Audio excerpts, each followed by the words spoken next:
Hey y'all, it's your girl Stephanie. This is Wrestling Color Podcast right here on YouTube. Make sure you thumbs up the video. Make sure you subscribe to the channel because it's free 99. Costs you absolutely nothing. Make sure you follow me on Instagram and Pinterest where I post glossy photos of our faves.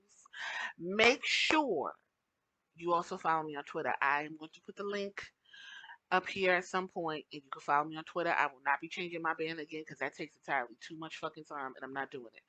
Next, get into all of the content. If you don't know what we do over here, all of it's down at the bottom. Closed mouths don't get fed. You said you made one, make another. Will this happen? My predictions in 2022. High five, low five of 2022. Um, give him the mic. I don't the Intercontinental US champ, period. When I talk about Ali, what I want to see. Fuck waiting, do it now. Whoop de whoop de whoop. The list goes on and on and on. I'm talking about things that your other podcasters are just now getting on board.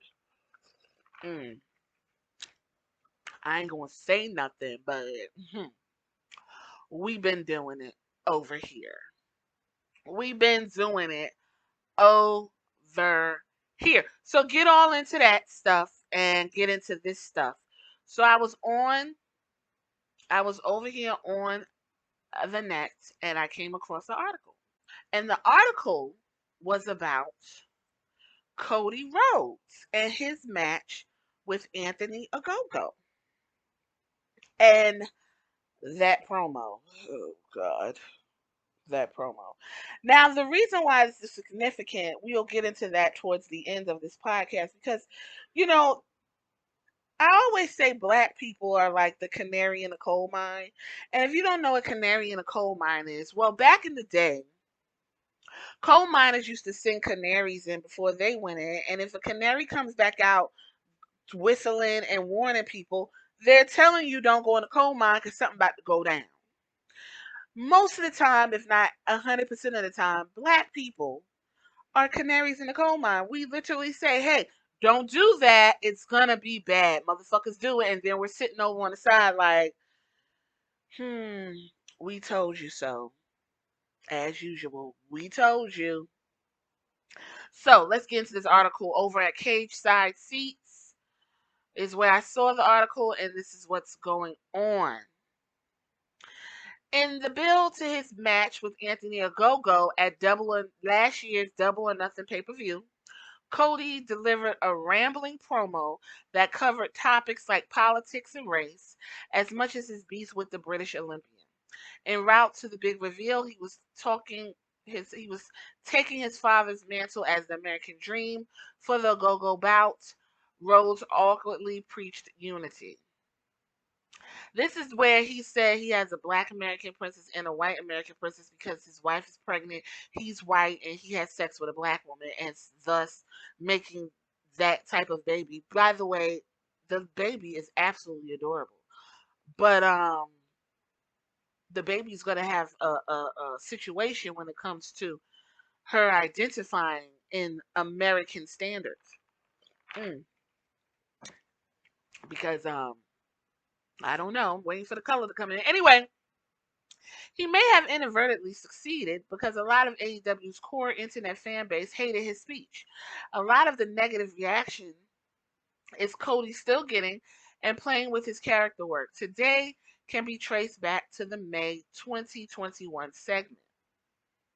In response to the blowback his promo received, Rhodes defended it. He also tried to share the blame with his backstage quote unquote focus group, claiming his remarks were workshopped and approved, something he did walk back when he got flack for incorrectly using marketing terms.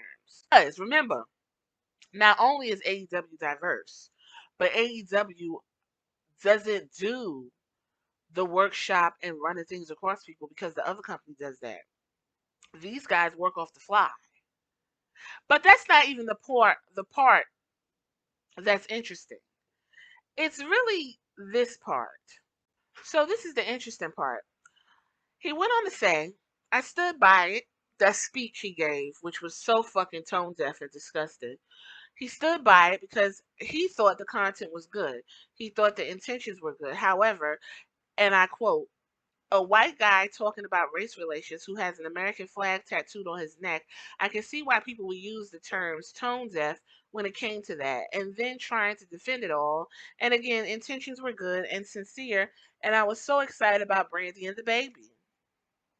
But it's it should have just been one where I went out and almost just winged it because everything in wrestling, everything in wrestling, I really, really work hard.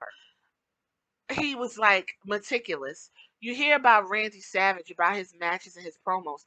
There are wrestlers who tend to be more like Randy in terms of their preparation, and then there are wrestlers who are more like my dad, just cutting a promo on the produce at the grocery store, and it's better than most stuff you hear on TV. But I tend to be more of the big time thinker, planner, workshopper, all that stuff. I like to. I'd work on that one really hard. That's what made it even more like, damn, every now and then you're going to come up to the plate and strike out. Overplanned it and just struck out. Although I stand by it, I don't have a problem with the content. But once it had happened, it set an angle in a way that Anthony, a go-go, as far as wrestling age is concerned, he's like 18, he's a baby. He doesn't know what's going on. Set the angle like in a tailspin where it's just a classic UK versus US fun spirited deal. I was going to go over the UK. We have the return match. Now I just never want to think about it again. Remember when I told you that representation matters?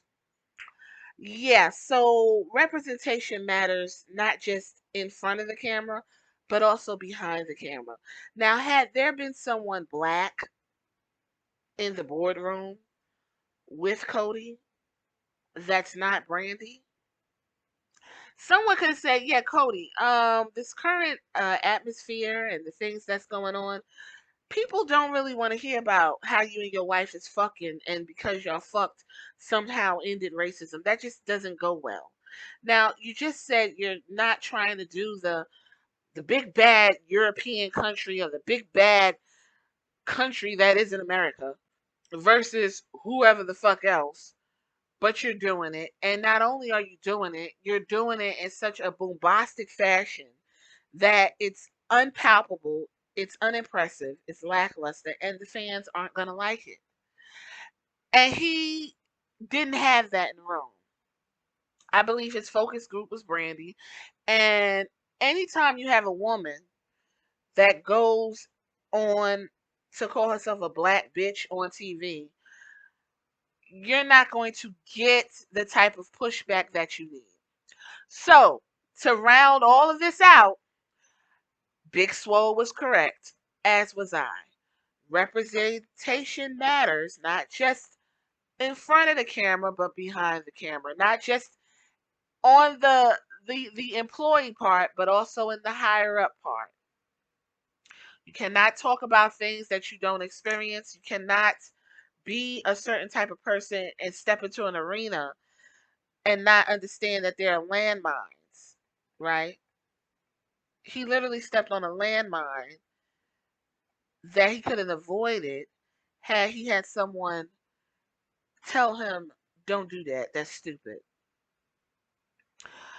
And so he regrets this, and Gogo went on to run after John Gershom and Jordan Grace and tell them that they short and fat. And I don't even understand that because I think he was trying to do some type of kayfabe and it didn't go well. I don't even know because, like he said, he young, he don't know about wrestling, young in wrestling age, and that just didn't go over well. Didn't rubbed everybody all the wrong fucking way. Because why are you messing with this man? He ain't got nothing to do with y'all. Why are you attacking this woman? What the fuck is wrong with you? They had to get him together. Had you had the right people in the boardroom, none of this would have happened. Wrestling Color Podcast, tell me what y'all think in the comments. Later.